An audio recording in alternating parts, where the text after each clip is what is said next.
Magandang araw po sa ating lahat mga kabiyahe. Ngayong araw pala ay may pupuntahan tayo.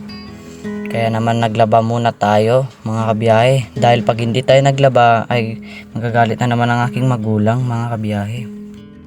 Kaya tara mga kabiyahe, samahan niyo ako sa ating paglalaba ngayon. At bago nga pala tayo maglaba mga kabiyahe, gusto ko lang pong magpasalamat sa mga sumusuporta sa atin.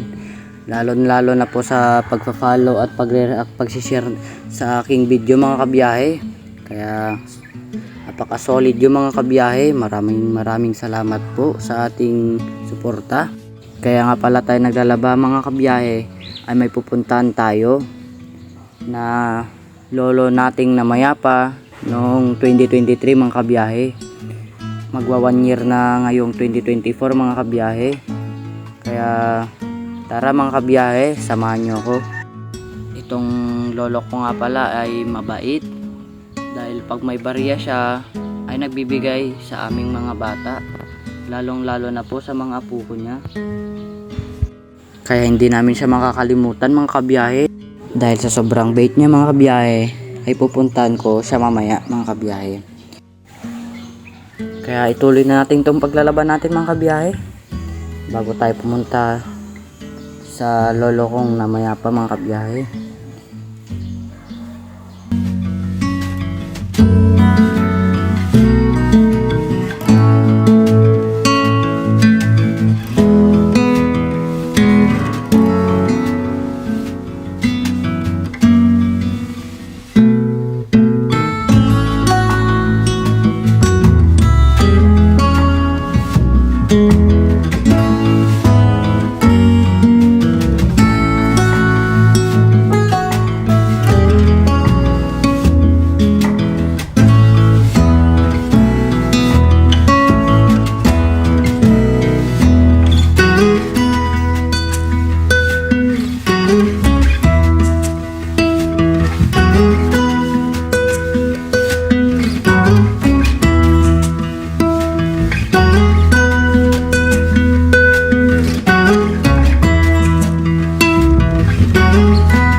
Pagkatapos nga nating i-dryer mga kabiyahe, siyempre isampay na natin mga kabiyahe para sa ganun ay matuyo na mga kabiyahe at gamitin natin ngayon dahil wala na tayong susuotin mga kabiyahe.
Kaya pagkatapos nating isampay mga kabiyahe, pumunta na rin tayo para sa ganun ay makapunta na tayo dun sa puntod ng aking lolo.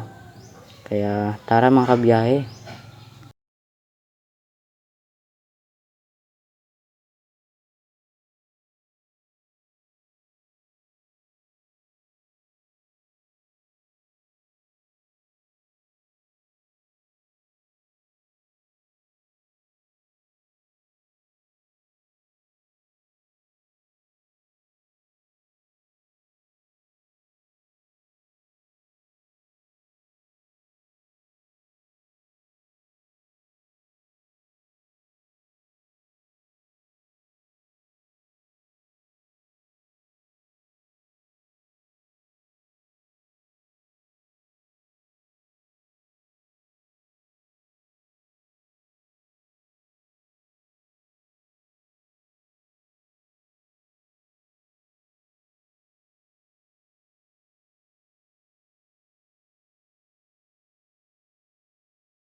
At ito nga, malapit na tayo dito sa Luyang Elementary School mga kabiyahe. Ayan na nga, nandito na nga tayo sa harapan niya mga kabiyahe.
Pabili nga po. Maliit lang po. Dalawa na lang po. Ay, magkano po ba? May 56, may 55. Apat na lang po nagtatagpa 5. Ito 5. Apat na tig 3? Ay, Yung tig tagli. 5? Opo.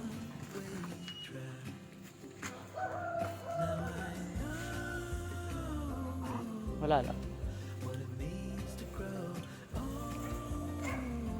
Dadalawin ko lang yung lolo ko dyan. Ah, Mag 1 year na kasi. sinong lola mo? Nandito na nga pala tayo dito sa Bayumbong Public Cemetery mga kabiyahe. Dito sa paloob niya mga kabiyahe ay biglang umulan mga kabiyahe. At lumakas yung hangin mga kabiyahe. Kaya binilisan ko na rin.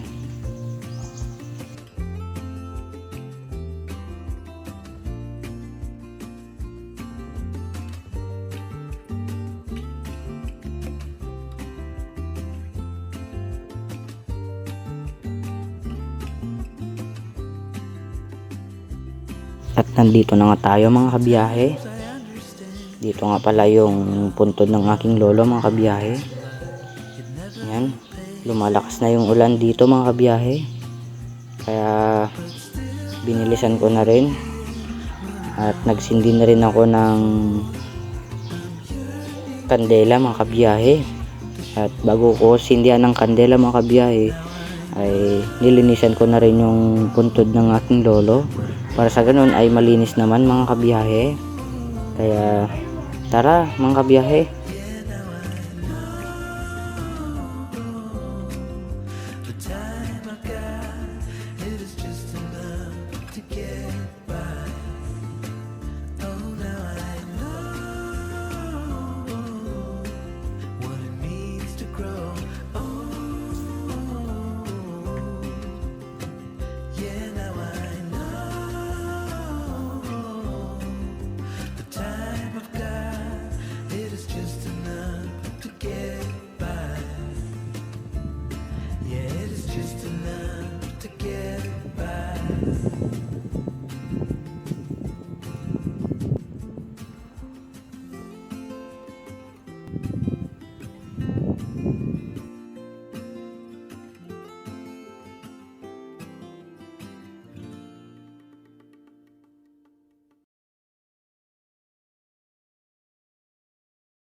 When I find myself in times of trouble, Mother Mary comes to me, speaking words of wisdom, let it be.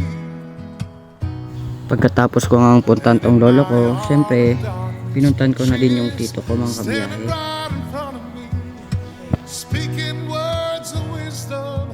Let it be, let it be, let it be, let it be, oh, let it be. Whisper words of wisdom. Let it be. When the broken-hearted people living in the world agree, there will be an answer. Let it be. For though they may be parted, there is still a chance that they will see. There will be an answer. Let it be. Let it be. Let it be. Let it be. Oh, let it be. Kaya hanggang dito na lang ang ating video mga kabiyahe. Maraming salamat po mga kabiyahe.